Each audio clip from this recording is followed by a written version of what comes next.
What are some green flags early on in dating that the relationship should become serious? They genuinely like being able to do things to help you out and vice versa. On my second date, before I was supposed to move states, we got stuck in a parking garage cause of an accident for 45 minutes. We watched a non-subtitled foreign film on my phone, enjoyed talking with one another, and we connected despite being done with what we had planned to do and were stuck in a car. I ended up cancelling my move and marrying the woman. Edit. Just realized today was the day I proposed to her 3 years ago. Or that it coincided with the post lol. My husband and I have endless conversations. There's nothing we can't talk about. Nothing. The first time we ever chatted on the phone we talked for 6 hours.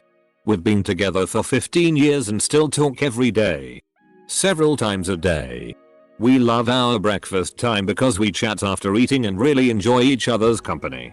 We love talking no matter where we are. And since he also works from home, we work together. There's lots of times we're saying nothing. Just enjoying being around each other. But I love that we can talk about anything we want and it doesn't descend into an argument. Early in our dating days, I was on a train with my now husband. The inspector was checking our tickets while we were about to pull away from the station when my husband spotted a woman come running down the platform. He pointed this out to the inspector, who stuck his arm out the window and held the train until she got on. My husband was so casual about it. Didn't think anything of it really. And it was a small action, but one that likely made her day better. I thought it said a lot about his character. That he'd help out a stranger who didn't even know it. I was right. He is still that kind of guy. Both people genuinely enjoying the conversation. Being attentive to each other. About 4 months into my relationship I got injured. There was a chance that I wouldn't be able to walk again. My then girlfriend, now wife, said don't worry, it's going to be okay. We can figure this out either way. I'm okay now. But just knowing she was going to stay with me no matter what was huge. We've been together 8 years now. We have our challenges, but at the end of the day we both know we're there for each other. How good is their company during a drive? Or when there is nothing to do? My future wife and I found that we loved just spending time together. We could talk for hours in a car during a drive. Sometimes the drive was more interesting than where we were going. A few weeks into our relationship, we went through a drive-thru and she spontaneously unwrapped and rewrapped my burger so I could eat it while driving with clean hands. I knew I was going to marry her. Just over a week from now it will be 23 years. If they respond well when you are dealing with a crisis situation, or when you are seriously ill, or when your family member is seriously ill, they may be a keeper. In other words, how do they interact with you during times of stress? Does their presence behavior help? Do they make it worse? Or do they make themselves scarce? Being able to make each other laugh. Understanding the other person's sense of humor is critical in long relationships. And besides, do you really want to get serious with someone who can't hardly make you laugh or smile? You genuinely enjoy one another's company during dull moments. Life's full of them and you are going to want a partner who you can enjoy them with. When you can talk forever about pretty much anything. And when something you have different opinions about becomes an interesting discussion rather than a fight. Encouraging growth. But doesn't try to change your foundation. When, during an argument, both parties take time to listen and respond thoughtfully to their partner and show genuine concern for the distress in their partner, even if it is small. The one that surprised me the most was being upset and telling my BF how I needed them to do this, help me with chores, walk the dog every once in a while, etc. because I was overwhelmed and frustrated and he just responded, okay. I didn't know you felt like that. I'll try to do better, but please remind me if I forget, and that was that. And he did. It seems small and obvious. But holy crap, I don't think I had ever felt more heard.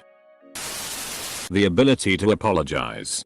If your partner never sees their faults, it'll never work. Do they respect your boundaries? Do they apologize or acknowledge if they have done something wrong without making themselves the victim? You go on a road trip together and still like each other at the end of it. Comfortable silences. If you can enjoy each other's companies without needing a distraction, you're usually golden. Edit. Thanks for awards. I'd like to thank the Academy. And the kind strangers. Noticing the other does not take themselves too seriously. In the very early days of dating my now husband, we took a long road trip for a romantic getaway in Boston. The first night in town. Expensive dinner in a famous seafood restaurant. The server brings the bill and takes my date's credit card. Server comes back with the news that the credit card was declined. Both he and I burst out laughing at the same moment. That was my green flag. Being weird together after only a couple of dates. It has taken me forever with most. But if I'm able to open up and be silly, then I know it's a really good sign, as I'm an introvert and incredibly shy around someone new. Especially someone I see as a partner. If you set a boundary and they respect it. If you say that you are more comfortable meeting them at the date location after they offer you a ride, they shouldn't insist on picking you up. When you feel completely at ease with them. You feel you can totally be yourself. Love is fireworks at first, but if they come with a warm glow rather than edginess, that's a good sign. Being comfortable with time apart. Early on in my relationship, he went out of town with his family. When he arrived back in town, he called me and thanked me for giving him space. But now he misses me and wants to come over. Apparently, his last girlfriend had him on the phone day and night when he was out of town, and he was shocked I didn't call him at all. I was respecting his space. We've been married 5 years now. And I still don't bother him when he's gone for a weekend. He calls me every night before bed. But I don't bug him because I want him to enjoy his time without worrying about me. It helps that I trust him. If the person is genuinely a busy person but will always find time to see you and spend time with you. They don't push their preferences on you and pressure you to maintain them. They're okay with spending time apart. A significant other, or even just a friend, that can spend their own time alone and doesn't absolutely need you to be happy is a major green flag. You should make each other's lives better. Not become each other's entire lives. Open communication about sex and feelings. Holding that stuff in for too long can lead to built-up resentment, communication breakdown, confusion, depression, all sorts of issues down the road. And being okay with raising concerns and issues, like if you find a person who can deal with that level-headedly. Maybe even not agree, but at least hear your piece without getting offended. You're a winner. I don't believe in relationships where there are no conflicts or concerns ever. That just doesn't happen. Relationships are bumpy and full of snags. And being able to navigate them together is so important. I met my wife when I was unemployed and she still dated me. On my first date with my future spouse, we had planned to spend some time together. Then go get a bite and be done by evening. When the date was supposed to end, I invited her for a walking tour of my campus. And that was supposed to end. She invited me on a tour of hers. When that was supposed to end, she asked if I'd ever walked a pretty nearby neighborhood. And we walked there. It was now about 11 PM. I offered to walk her home. I went to walk home. She invited me in for tea. We sat in her living room. Sometimes in long stretches of blissfully relaxing silence, just smiling.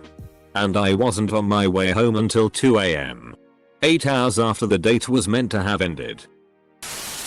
If they treat you well when it all goes sideways. Many people are good at being loving when life is easy. Their true selves' other behaviors may show when life is hard. Smaller examples of this might be: how do they treat you when they're sick or stressed out? Well worth paying attention to. Edit a little nuance. Being able to sit in silence without it being weird or awkward. I.e. one person reading a book or knitting or something.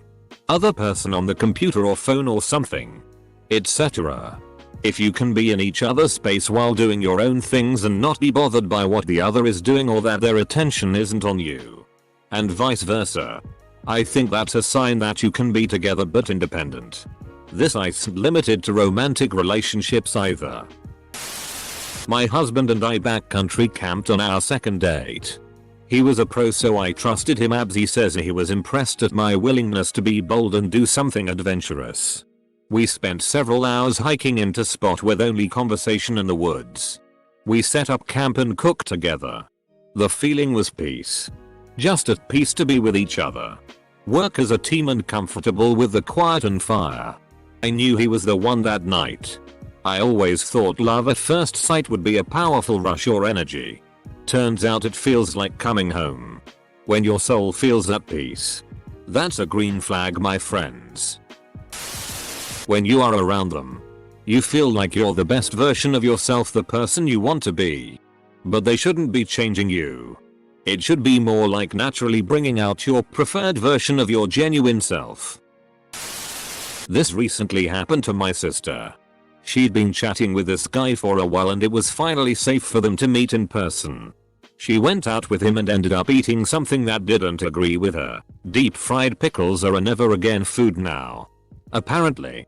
She asked him to take her home and he did. As they were walking to the car, she puked. He ran and got her a bag and she ended up puking all over his shoes. Not only did this not scare him off in the least, he started building a care package for her. Her favorite tea, gravel, a bucket and some other stuff. It's seriously the sweetest thing I'd ever heard of. If he's going to do something like that for a girl he's met in person all of twice, imagine what he'll do to someone he's super committed to. They're officially together now. She remembers small details from your conversations. It means they pay attention to you and what your interests are. Did they return their shopping cart to the cart return after grocery shopping? I stand by shopping cart theory as a good indicator of a person's moral compass. When they don't mind doing the boring stuff with you and make even that seem fun. The morning of my first date with my now fiance, my glasses got a massive scratch on them. Any of you fellow glasses wearers know that this means a trip to the store right then and there. I told him, hey, I can't hang out for lunch right now, we had a brunch date. Because I had to get all that sorted first. He offered to go with me and made the journey fun. We told stories on the way there and ended up spending the entire day together. Morning to night. Then did that again 2 days later. Then the day after that. Then a few days after that. We've been inseparable ever since. I asked my then girlfriend to hand me a screwdriver. She asked flathead. Phillips or vodka? Full stop. It was then. I knew she was the one. Mutual respect. She agrees to go out with me. Major green flag. For me this is a red flag. When silent car rides aren't awkward. Being able to randomly text them about anything whatsoever and being able to have a conversation. And never having to worry that they'll be like, where did that come from, or why did you bother to text that to me? Edit. This is a good sign in any relationship. Not just romantic ones. I knew my boyfriend was the one when I asked him how an internal combustion engine actually works. All my life I had been dismissed when I asked cause I just wouldn't understand. He immediately pulled the car over and explained the entire engine from crank to carb. I totally understood and was grateful he saw that I was genuinely interested and he had the respect to take the time to explain. We have been together for over 40 years and working on our project cars is still one of our favorite couples pastime also. He leaves the crunchy french fries for me even though they are his favorite too. You like the same form of entertainment. Sounds shallow. But if you end up with someone, chances are you're going to spend a lot of time watching TV, movies, whatever together. I have ADHD and when I started seeing my now husband, I had ulcerative colitis, total colectomy. I'm a lot better now. He's autistic. I already knew a lot about autism from random trainings as a tutor. Our college had a very high ASD population, was touted as autism friendly when we were there. But when we started seeing each other, he researched ADHD as well as UC to know more about how to help me when I was sick, effective ways for us to communicate. Since both of us had non-neurotypical brains. Prior to our first fight, we actually discussed rules for arguments fights. That sounds fake and corny. But it's really just corny. Short version. If you have some oddity about you and they go out of their way to research it so they can be a more positive part of your life, ask you better questions about how you navigate your life. Lock it down. They accept you for who you are. Flaws and all. Now I'm not saying that the flaws ignored, but they see them and help you work through them and better yourself. Also, they find the little things that separate you from everyone else and celebrate them. My wife pinpointed my hearing disability from the jump and made it known that she didn't mind learning ways to communicate with me when I'm in an environment where I can't hear well. Having a similar set of values. Wanting kids or no kids. They get your humor and laugh at the jokes you tell. Edit. Goddamn. You guys just more than doubled my Reddit karma with one post. On our first date I introduced her as my future ex-wife. She laughed, then quickly shot back with, "Unless I become a widow first." We've been happily married for almost 10 years. A sense of humor is criminally underrated. When the person is able to react to negative situations with flexibility. When they can adapt to a change of plans or a chaotic, unpredicted event and still just enjoy their time with you. When they willingly exercise empathy and understanding instead of anger and shaming. Those are two big greenies in my current relationship that really made me appreciate my son more in the beginning. Early on in the relationship they are already treating you the way you wish you would have been treated in previous relationships. If they wear their national flag on their clothing and they're from Afghanistan, Algeria, Bangladesh, Belarus, Benin, Bolivia, Brazil, Bulgaria, Burkina Faso, Burundi, Cameroon, Central African Republic, Comoros, Djibouti, Dominica, Equatorial Guinea, Gabon, Gambia, Ghana, Guinea, Guinea-Bissau, Guyana, Hungary, Iran, Iraq, Ireland, Italy, Jamaica, Jordan, Kenya, Kuwait, Lebanon, Libya, Lithuania, Madagascar, Malawi, Maldives, Mali, Mauritania, Mexico, Morocco, Mozambique, Namibia, Nigeria, Oman,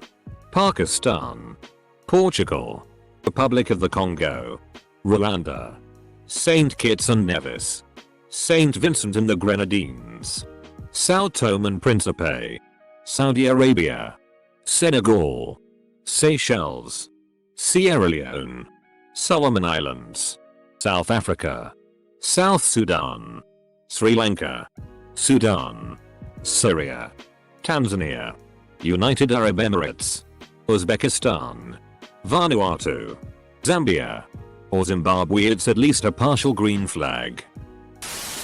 Respect. Consent. Boundaries. Never be with someone who demeans or belittles you. Even as a joke. They shouldn't put their needs ahead of yours, nor should you, again. Respect. And best of all, they should support and encourage you. I saw all this in my husband when we met, see 2008, even though we were dumb teenagers back then. And now he's even more amazing. One time I was with my partner. I got up and started pouring myself some water from a filter and the lid came off. Water went absolutely everywhere, all over myself, the kitchen counter, and the floors. I started to panic and immediately began apologizing profusely. I grew up in a, well, not great home. And a similar mistake that would have resulted in a shouting match and me ending up on my hands and knees scrubbing the entire kitchen. My partner looked up when I spilled it, paused, then started laughing their ass off. They came over to me, stepping over the water and gave me a hug, saying it's okay. Accidents happen. Come sit with me. The water will evaporate. That was the moment I knew I wanted to marry them. They do not post every single romantic thing you do on Instagram. If he contributes roughly equally domestically without even being prompted. If their friends are all great people. Our closest friends are a reflection of ourselves. You can tell a lot about who they hang out with. Also, how well do they treat other people they don't know, waiters, bartenders, janitors, etc. Being embarrassed by past behavior but still mature enough to talk about what they learned from it. I used to think edgy jokes were funny, but I thought on it some and see now how they aren't worth potentially hurting other people. People who can self-assess and grow are the best and healthiest LTR material. When someone enjoys listening to you just as much as you enjoy listening to them, even over subjects they have no interest in. The ability to listen intently to someone purely because of their enjoyment of it shows you care about them. Big green flag. When they are not over the top infatuated with you but just enthusiastic. It's not SI, but they should be able to manage their emotions and have realistic expectations. People such as narcissists, people pleasers, or pretty much anyone with a personality disorder are good at giving you whatever you want at the beginning of a relationship. It is called love bombing. Next thing you know, they either ignore you or lash out if you don't give them the attention they want. My golden rule works in threes. If they treat the service industry with respect. If they treat animals with respect. I replace kids with the elderly. Now that my mom is in her late 60s. I'm even more sensitive to how senior citizens are treated. I DC about the kids part because I'm gay, but the first two are absolutely the biggest things I look for when judging someone's character. It tells you a surprising amount about who they are.